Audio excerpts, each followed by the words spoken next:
I played Crimson Desert early at Summer Game Fest Playdays. Crimson Desert is an open-world action-adventure game from the creators of Black Desert, Pearl Abyss. It is one of the biggest titles that I really have been wanting to try. I was so excited to finally get the chance. I had tried emailing Pearl Abyss ahead of time before I got to Summer Game Fest. Unfortunately, they had already filled up all their slots for the entire weekend. After consistently trying, they managed to squeeze me onto the list on the last day. The way that the demo is set up for Summer Game Fest is basically some open-world traversal, trying out just the basic functions of the game. You get a little bit of an intro. It's about 15 hours into the actual gameplay itself. It's still in development, and it uses this black space engine instead of Unreal 5 or any of those things. It follows the journey of the protagonist Cliff and his Greymane comrades. He kind of reminds me of Jon Snow. It's like a very definitively like Jon Snow from Game of Thrones kind of character, but his name Cliff with a K, which is funny. The game is said to be full of compelling characters and diverse stories combined with action-packed gameplay as you follow the journey of Cliff and the Greymanes across the vast continent of Pywell. The demo that I got to play really highlights the action-packed combat, which is all about fighting daunting foes and enemies and mastering this deep yet intuitive combat system.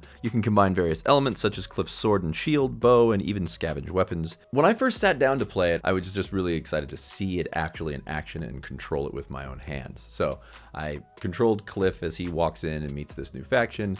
Got a little bit of a taste for the controls. They're pretty standard controls in terms of the basics of just walking around. They are a little different in terms of like the engagement with the characters you talk to. I remember feeling a little bit like it's clunky when you walk up just to hit the right button to speak to the person that's in front of you. So they're still probably ironing out some of those kinks, because the controls were probably my biggest thing that was a concern overall from the demo. I'll talk more about that a little bit later on in the video. Then I started to go and explore to go to the next area, and the guy who was helping me along in the game was like, I don't know what the deal is. The weather seems to hate you, because it turned to rain again. There are definitely heavy weather effects. It started raining when I was playing almost immediately. So he just took over the controls for a minute and had me sit and wait. It's just like a meditative state like you have in games like The Witcher or many other open world games where you have to wait for time to pass. And that definitely changed the weather. So it was back to being nice and clear and sunny, and all I can say is just like seeing the draw distance of all the details in the landscape was kind of amazing. It really does look beautiful, and the amount of characters when you finally get into like the battles themselves, there's just a density to it that I've not seen in an action-adventure game like this before. So clearly they have been working tirelessly to bring together all these elements to really make it feel like a really immersive world, even though you're in a third-person perspective as you battle along. But then the battle and the gameplay itself is really great too. It really feels like Tears of the Kingdom for grown-ups. Not that Tears of the Kingdom isn't for grown-ups. There's a little bit more blood and stuff when you slash and fight, and it's much more adult-themed, you know. There were a lot of gameplay mechanics to learn. The basic controls I got pretty quickly. You know, blocking, parrying is a lot more challenging, but then also just traversal stuff was a little bit challenging. You can shoot up to the top of a tree and then glide down, and there's a timing to everything. So you shoot up, you can glide, and then you can shoot to another tree and glide some more, so you can kind of stay in the air. It definitely will take practice, but I can see it becoming really intuitive and fun once you get the hang of it. Given the short amount of time, it's just like an hour we have to play.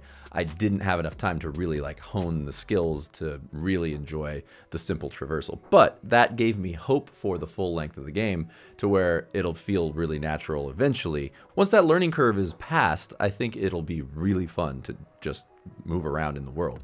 You can go on foot, you can call your horse and ride on horseback. You can even call your horse in the middle of battle, which at one point I had to, because I was literally just getting over encumbered by all these guys. They don't wait for each other to attack. They just all come at you at once. At that point of the game, it's like 15 hours in, you have a bow and arrow, and when you shoot the bow and arrow at a specific spot, it brings down a rain of fire on top of all the guys that are there. And honestly, it felt like cheating at first, but then I realized, no, you literally need some firepower to fight off all the enemies that are coming at you. And then at one point, I called in my horse to help me just get out of there. I needed to go destroy some towers to complete the mission that I was doing at that point of the game. And then I went into another section of the demo where it was me battling against this tank thing that was seen in the early trailers, and it's just shooting fireballs at you as you're getting attacked by a bunch of guys, and you have to jump to the top of it and then blast it from above.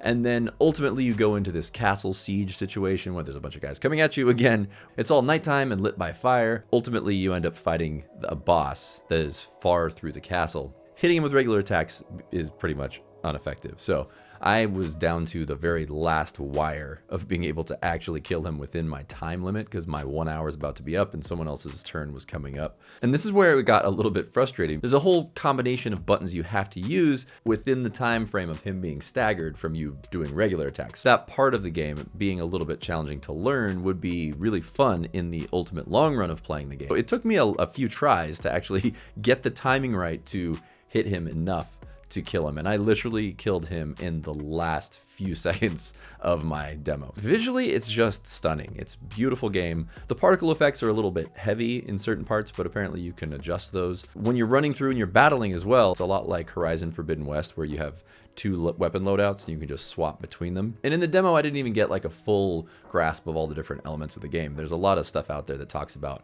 the deeper details of the game. Sky islands floating in the sky, there's skydiving. Obviously, we did get a little bit of the gliding that's a lot like Tears of the Kingdom. There are elements that are like Dragon's Dogma, and there's just a lot that they're trying to do with this game that I feel like, as far as I could tell, is working so far. So I guess it really just comes down to the question of when do we actually get to play it? I asked him when I was sitting there, is it coming out in 2026? And he immediately responded very adamantly like, oh no, it's coming out this year. So after the many delays, it's been delayed and delayed and delayed. It does still feel like it's a little bit rough around the edges with the controls and stuff, but it does seem like it's getting close. It is officially slated for late 2025. It'd be a perfect winter break release for it to come out in December, right in time for Christmas. It just seems like the perfect fit. There were so many elements that I didn't even get to touch on. It just looks like an awesome game. I had a great time playing it for the short time that I had. So those are my initial thoughts. I really cannot wait to see what they do with this one. That's it for today's video. Thank you so much for watching.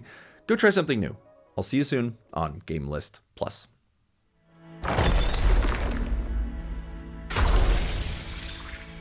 Was this